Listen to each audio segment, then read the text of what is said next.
In 2013, Wabash Center had their 60th anniversary of when it was set up by a group of concerned parents who wanted more for their children with disabilities than what the state and the local community would provide.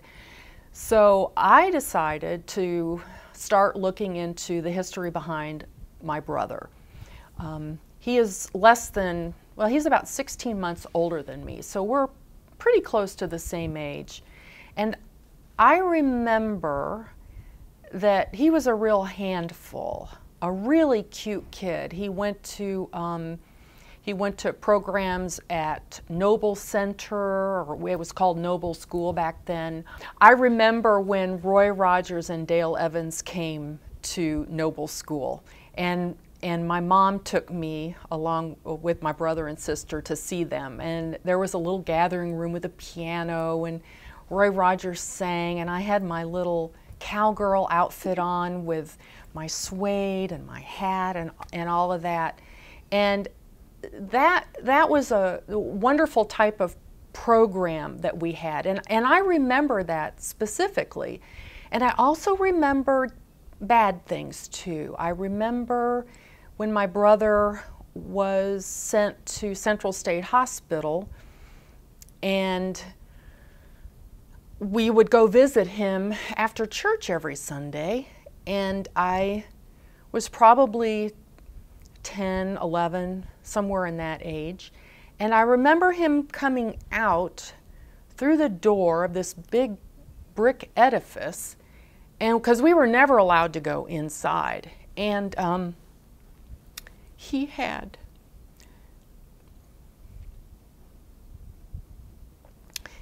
bruises all over his arms, and he had scabs.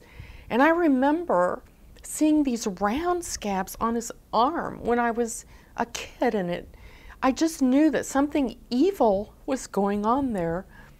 But I was scared and absolutely mortified, and I couldn't talk about it with my parents because it was just horrible. So I decided in 2013 that I was going to look into this. I was going to face it head on and find out what had happened to my brother. So I contacted the state archives, because that's where all the Central State files are kept, and I had to get permission from my mom to go, even though I was his guardian. And I drove down there. It's in Indianapolis somewhere here. And I spent 5 hours. They had the files all pulled for me. It was all on microfiche. And they were ready for me. And they sat me down, and I went through about 2,000 pages in 5 hours, including a short break for lunch. So as you know, I was reading very, very quickly, skimming as much as I could. And it wasn't always easy to read because it was microfiche. And the stuff that I saw would turn my stomach. I remember those round scabs on him because one of the doctor's reports had on there that there were round marks on his hand that nobody knew where they came from. And nobody bothered to look into it. There was no resolution to it. But to me, they look like cigarette burns. And I know that a lot more people smoked back then, and I suspect that they were cigarette burns that were all over my brother's arms. And the scratches and scrapes, those were from either the caretakers or some of the other patients at Central State Hospital. And then I found this report that showed that my brother had received a concussion. He had been beaten so badly that he had to go into the clinic at Central State. And the doctor mentioned this. It's signed by the doctor. He's probably long gone. But he received a concussion, and they didn't know where it came from. And again, there was never any follow-up report or resolution on what had happened. To be beaten to the point where you have a concussion, what does that do to you later in life? And being on all kinds of medications to do nothing but sedate you, what does that do to your life and to your health? So I know that was horrible for him, but it was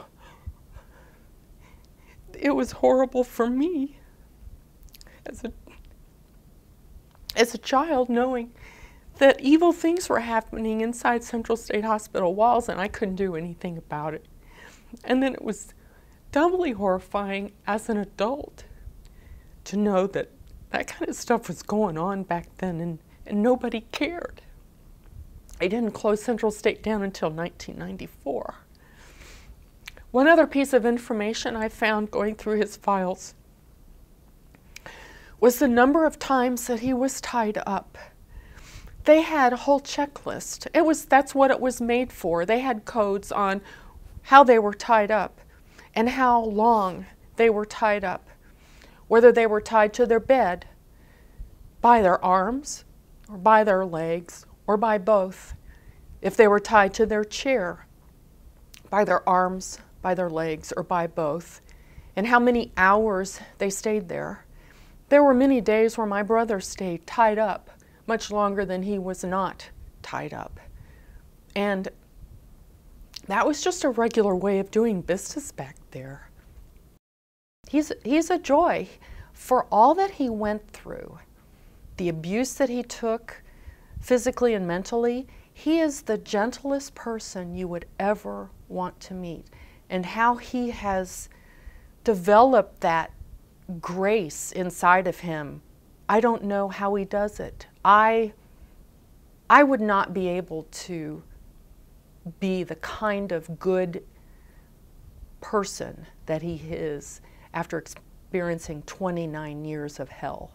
But he's thankful for everything that he has. He smiles at people, he says hello, he wants to shake your hand. He's just a very positive person.